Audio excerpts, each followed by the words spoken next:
प्यारे बच्चों, आइए शुरू करते हैं आज कार्यपत्रक 53, जिसमें दक्षताएं दी गई। व्यावहारिक व्याकरण, विशेषण शब्दों को पहचानकर प्रयोग कर पाना।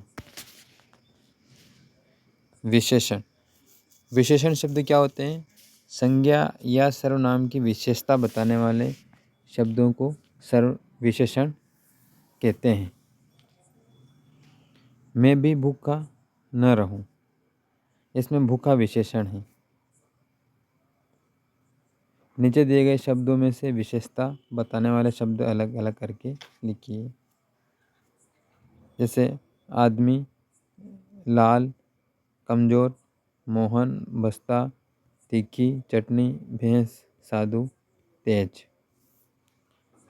तो इसमें विशेषण शब्द जो है वो है एक तो लाल, कमज़ोर, खट्टा, तीखी और तेज।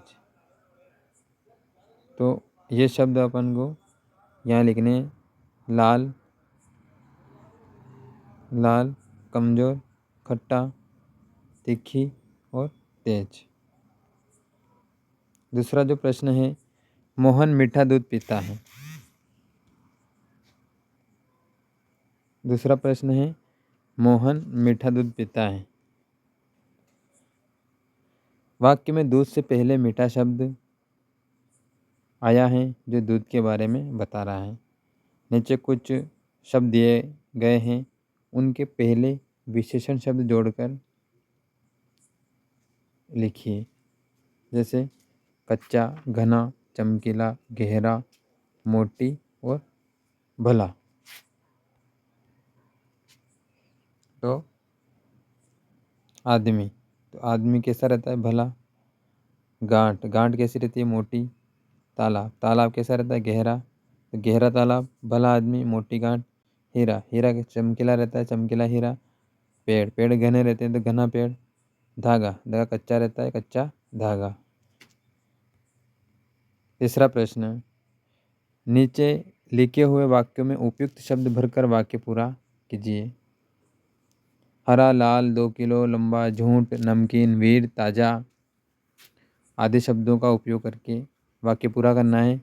तो सीमा ताज़ा फल खाती है। नेहा बाजार से 2 किलो आम लेकर आई। ये 2 किलो। सैनिक होते हैं, वीर होते हैं। तो होता है मेरे घर के आगे फूल खिले हैं। कैसे? लाल फूल खिले हैं। पांचवा है, सरिता ने राजू से नहीं बोला। झूठ नहीं बोला, यहाँ पे झूठ लिखना है। तो ये कार्यपत्रक 53 समाप्त हुआ। अब हम कार्यपत्रक 54 हल करते हैं, जिसमें दक्षताएं दी गई है। गद्यांश या पद्यांश को पढ़कर उत्तर दे पाना। रस्सी पर लटके कपड़े को सुखा रही थी धूप। चाची पिछले आंगन में जा फटक रही थी सूप। गैया पीपल की छाया में चबा रही थी घास। झबरू कुत्ता आंखें मूंदे लेटा उसके पास।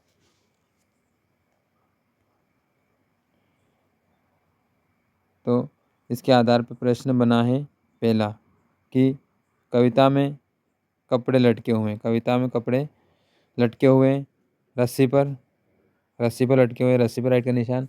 जबरू कुत्ता लेटा हुआ था, गाय के पास लेटा हुआ था। चाची सूप कहाँ फटक रही थी? तो चाची सूप पिछले आंगन में फटक रही थी। चौथा प्रश्न है, गैया घास कहाँ चबा रही थी? तो पीपल की छाया में। पांचवा,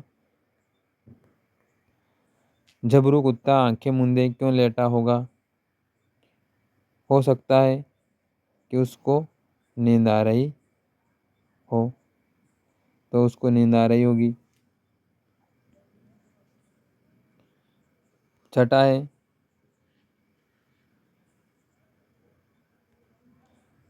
कपड़ा शब्द का बहुवचन कपड़े बनाएं। नीचे लिखे शब्दों के बहुवचन लिखिए। गाय का गाय, कुत्ता का कुत्ते, रस्सी का रस्सियाँ, आँख का आँखें। 7वां है गायें घास खाती हैं, हमें दूध देती हैं। उस दूध से कौन कौन से व्यंजन बनते हैं लिखिए। तो दूध से मावा बनता है, मावे से मिठाइयाँ बनती हैं, मिठाइयाँ में गुलाब जामुन बनते हैं। दूध से दही बनता है, घी बनता है, दही पनीर भी बनता है। तो ये अपन लिख सकते हैं। ये कार्यपत्रक 54 समाप्त हुआ। पूरा वीडियो देखने के लिए बहुत बहुत धन्यवाद।